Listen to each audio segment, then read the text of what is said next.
So Drupada Maharaja is extremely worried because he is sending away his daughter, his beloved daughter, with someone who he doesn't even know, he doesn't know who they are, what is their background, where they belong to, nothing he knows. And this girl she's a princess, right? She has never seen anything which is not luxurious. She has always slept on beds that are very, very cozy and comfortable. She was always adorned with jewelry. She was always served by so many people in the house, so many servants in the house. Now she is going into a family which doesn't seem to be rich.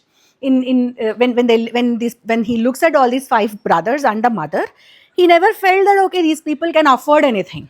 So he's worried. He's worried about the future of his daughter. So then he immediately asked Drishtadyumna, tell me everything that you have seen, every bit of detail. Then he gives all the details, and at the end of all the details, he says, so these are the sequence of events, but I was constantly listening and focusing on what these guys were talking. When I follow their conversation, nothing is remotely connected to what a Brahmin family would be talking.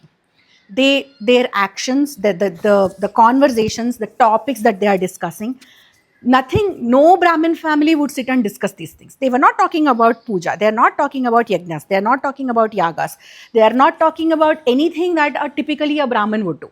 All that they were talking about is war strategies, what kind of astras are good in what kind of situations, how to wage a war with this particular person, how strong is this particular army, what is so all these kind of strategies and weaponry and astras and shastras is what they're talking about, which is not normal for any Brahmin family. So Drishtadyumna tells Drupada that in all seriousness, I don't think these people are Brahmins. That's what Drishtadyumna's conclusion is. But that is not enough for Drupada to feel comfortable, right? He needs to really, really know who exactly these people are. So that night, everybody goes to bed. Next day morning, Drupada, what he decides is, okay, nobody will actually lie to a Brahmin. So I will send the Purohits of my kingdom to these people and ask them to figure out who they are, ask the question who they are. So he sends his Purohits. So these Purohits go and first they strike the conversation with them. They praise them, saying that, oh, you guys have done something that none of the Kshatriyas were able to do. You guys are so amazing with your skill set and everything. So he says all of that. They say all of that to these brothers, and then they slowly ask, by the way, who are you guys? What is the surname? What is the gotram of your family? Where are you guys from? Where did you come from? Which varna do you belong to? They ask all these questions. Then immediately Dharmaraja says, the condition that Drupada Maharaja had for the Swayamvara, for the Draupadi Swayamvara, is that somebody who can take down the Matsya Yantra will get this girl in marriage. And you guys have seen that this boy has done it. Hasn't he done it? That's all you need to know. Why do you need to know all these details? And go and tell your Drupada Maharaja that there is nothing that he need to be worried about. That's all Dharmaraja says. So did Dharmaraja lie? No, Dharmaraja did not lie. Did Dharmaraja tell the truth? Yeah. But did Drupada Maharaja get his answers? No. So technically he did not lie. He always spoke. He spoke the truth. But Drupada Maharaja did not get his answers. So Drupada Maharaja is like pulling his hair. Like, what is this? What kind of an answer is this? Then they again sit and think about it. Then they again hatch another plan to bring the truth out. So now Drupada Maharaja says, okay, let me invite them.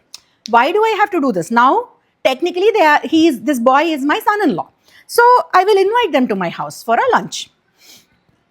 Then he sends few chariots to their place. So back in the day, chariots were different kinds. So some of the chariots that Kshatriyas used, it's not only for commute, right?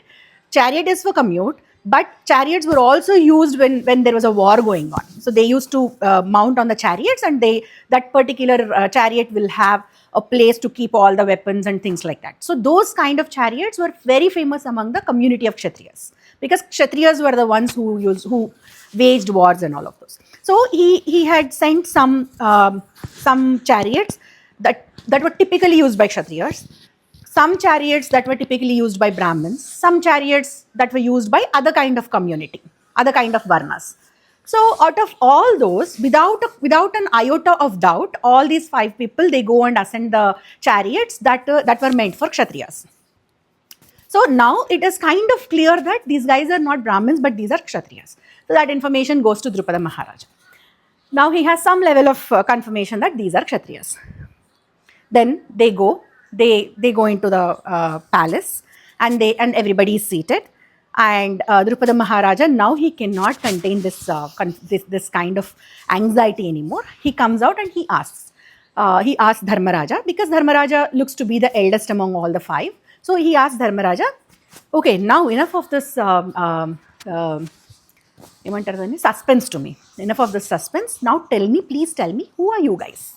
Then Dharmaraja comes out clean and he says, okay, don't worry about it. We are the dear sons of Pandu Maharaju, and we are none other than the 5 Pandavas. So the entire world is thinking that we are dead in that wax house, but no, we have not. We have escaped that, and here we are. So Drupada Maharaja is jumping out of joy now, because now this girl, and he also introduces Arjuna, says that this is the Pandava Madhyama. Pandava Madhyama is the middle one among Pandavas. There are 5, right? So who's the middle one? He's Arjuna. So he is the middle one among all of us, and he is the one who won your test. And Draupadi actually put the Varamala around this boy's neck. So you don't worry about it. You got whatever you wanted. So Drupada Maharaja is very, very, very happy, extremely happy. Now he is celebrating. Then